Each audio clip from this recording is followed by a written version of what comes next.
નમસ્કાર પશુપાલક મિત્રો, આજે આપણે એક એવા પશુપાલકને મળવા માટે આવ્યા છે કે જેમને ત્યાં અત્યારે આમ જોવા જઈએ તો અહીંયા 4 ગાયો છે.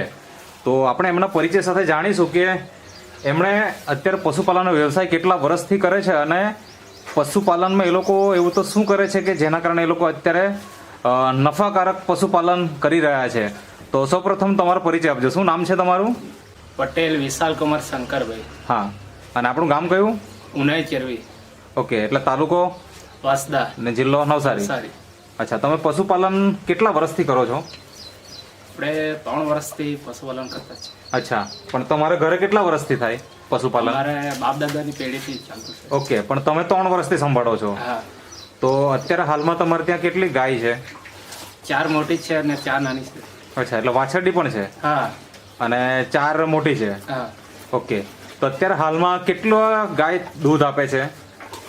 મારી એક ગાય હવે પહેલી વેતરમાં 8.5 લીટર જેવું આપે છે. અચ્છા, પણ આ જે 4 ગાય છે એમાં 4 ગાયમાંથી બધી જ દૂધ આપે કે કેવું છે અત્યારે? આ બધી ગાભણ છે બીજી.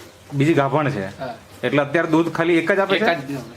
ઓકે, તો આજે પશુપાલનના વ્યવસાયમાં ઘણા બધા પશુપાલકો અલગ અલગ સમસ્યાથી પીડિત છે.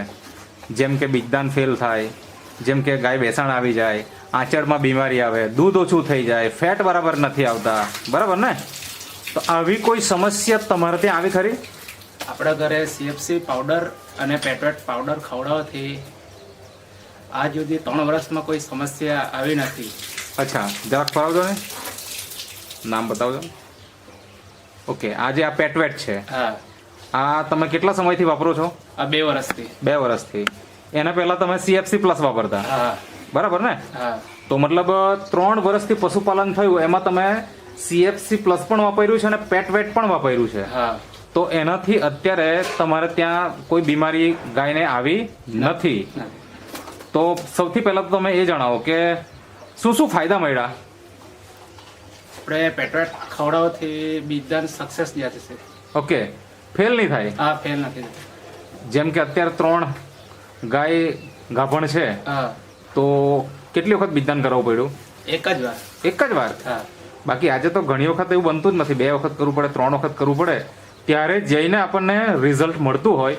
અને અહીંયા તમે કહો છો કે એક વખતમાં ફાઇનલ જ થઈ જાય. ફાઇનલ થઈ જાય. બરાબર છે. બીજો શું ફાયદો મળ્યો? બીજો કે બેસાણે નહીં, હવે આંચળમાં કોઈ પ્રોબ્લેમ નથી આવતું, ધાવરું નથી થતું.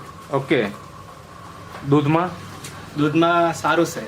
પહેલીમાં બી 8.5 લીટર જેવું દૂધ આવેલું છે. અચ્છા, કઈ ગાય? પહેલો નંબર. અચ્છા, પેલો જે ત્યાં આગળ જે છે હા, એ ગાય. એક મિનિટ, સાઈડમાં થોડું રહેજો ને. એટલે ઓકે, આ જે ગાય છે, આ જે છેલ્લે જે ઊભી રાખી છે એ ગાય, એમાં શું થયું? મતલબ એ તમારી ઘરની ગાય છે કે વેચાતી હા, લાવેલા? વેચાથી લાવેલા હતા. ઓકે. 1 માસ બાકી હતો. હમ. 8 માસથી લાવેલા હતા. 9મા માસમાંથી અમે પેટવેટ ખવડાવ્યું, ઓકે. થોડું ખવડાવ્યું. એનાથી બેસાણ બી સારું થયું ઓકે. અને ધાવરું બાવરું કઈ પ્રોબ્લેમ નહીં આવ્યું. ઓકે, મતલબ ગાય બીજેથી લાવ્યા, હા. 8મો મહિનો હતો અને 9મો મહિનાની શરૂઆત હતી, હા. બરાબર ને? 8 હા. મહિના પૂરા થઈ ગયા, તો ત્યારે તમે આ પેટવેટ ચાલુ કરી નાખ્યું. એટલે એના કારણે ગાય વ્યવસ્થિત રહી, હા, ડિલિવરી વખતે કોઈ પ્રોબ્લેમ નહીં કોઈ આવ્યો પ્રોબ્લેમ નહીં. અને બેસાણી તો આવવાનો પ્રશ્ન જ હા, એ નથી. તો નથી. અને સૌથી મોટું કે રિઝલ્ટ જે મળ્યું, દૂધ, એ કેટલા લીટર દૂધ નીકળે અત્યારે? 8.5 લીટર. 8.5 લીટર. આમ તમને અંદાજો શું હતો જ્યારે લાવ્યા ત્યારે? અમને એવું લાગેલું 6 લીટર આપશે એવું લાગેલું. ઓકે, તો આમ જોવા જઈએ તો 2 લીટર દૂધ નો વધારો થયો એવું કહી શકાય, અથવા તો વધારે મળ્યું એમ કહી શકાય, હા. બરાબર ને? તમારી ઉમ્મીદ કરતા પણ. હા, તો આ પેટવેટનો કમાલ છે. તો ઘણા બધા પશુપાલકો આજે પશુપાલન કરતા હોય, તમારા ગામમાં પણ હશે, હા. એમને કેવી કેવી સમસ્યાઓ આવી રહી છે પશુપાલનમાં? આ બીજદાન ફેલ જાય છે, હમ. પછી? બેસાણ આવી જાય. ઓકે, કોઈ કિસ્સો એવો તમારે ધ્યાનમાં ખરો? હા, હા, બોલો ને. નામ, ગામ એનું શું છે અને શું પ્રોબ્લેમ હતો? ને આપણે નરેશભાઈ મારા ફળિયામાં છે. હમ. એ મારું થોડું ઘરનું કામ કરવા માટે આવેલા હતા. હમ. મારી ગાયને એવું જોયું અને એ ઓકે. એમ કે તમે શું ખવડાવો? મેં કીધું મેં પેટવેટ. ઓકે. ઓલરેડી એના ઘરે ગાય બેસી ગયેલી હતી હમ. અને એવો સરકારી પેલી ઇકો ને એવી આવે ને ઢોર અચ્છા. માટે સ્પેશિયલ. હા, હમ. એનાથી બોટલ લેવા ચડાવ્યો પણ કઈ ફરક નહીં પડ્યો. અચ્છા, પશુપાલન માટે જે એક વેન ફરતી હોય, હા, કે એના સ્વાસ્થ્ય માટે એને બીમારી હોય તો એના માટે સર્વિસ આપે, બરાબર ને? હા તો એ વાન પણ આવીને એને બોટલ ચડાવી ગયા, હા પણ આ ગાય ઊભી નહીં થઈ. નથી. અચ્છા, એવું કેટલા દિવસ બેસાણી હતી? આઈ થિંક 10-15 દિવસથી બેસાડે હતી. ઓકે, હા તો પછી શું થયું? હવે આપણે કીધું એટલે આપણે એને પાવડર આપી આવ્યા. હમ 5 દિવસમાં ગાય ડિલિવરી પણ થઈ ગઈ ને ઊભી પણ થઈ ગઈ. સવાર સાંજ 2 ટાઈમ વપરાયું, 3 ટાઈમ વપરાયું કે 1 ટાઈમ? કેવી મેં એ રીતે? લોકોને એમ કીધું કે એક ટાઈમમાં હવે બહુ વીક છે એટલે તમે એક ટાઈમમાં 4 ચમચી આપો. ઓકે, એવો કેટલા ટાઈમ આપ્યો આખો દિવસમાં? 2 ટાઈમ. 2 ટાઈમ, હા એટલે 4 ચમચી 2 ટાઈમ આપી.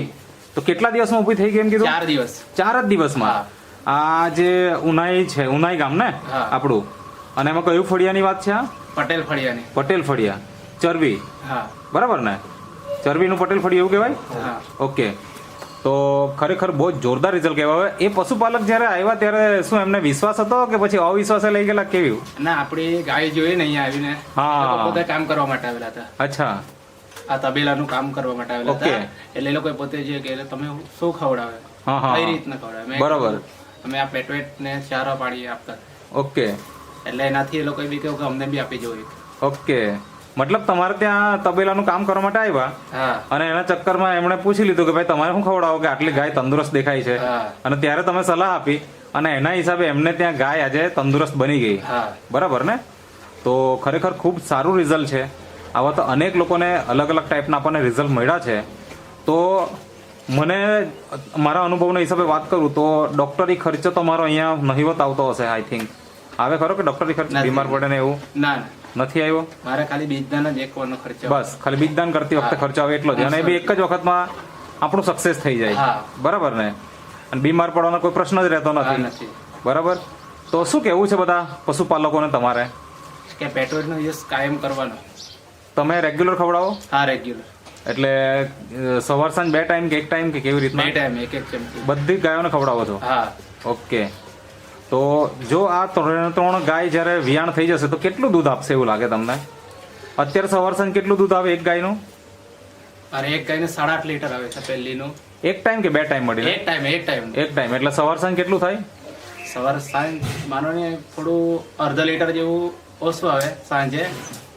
એટલે 15.5 લીટર ખરું, હા બરાબર ને? હા અને જો આ 3 ગાય જ્યારે વિયાણ થશે તો તે સમયે શું લાગે તમને અંદાજો કેટલું દૂધ આવશે રેગ્યુલર? આઈ થિંક 27-28 લીટર જશે. 1 ટાઈમે, હા બરાબર? એટલે 2 ટાઈમ મળે તો લગભગ 54-55 લીટર સુધી જશે. જશે. હા. અને આજે પશુપાલકો ખરેખર દૂધનું ઉત્પાદન વધે એવું જ ઈચ્છતા હોય તો તમે જે ઇન્ટરવ્યુ આપ્યો તે બદલ તમારો ખૂબ ખૂબ આભાર.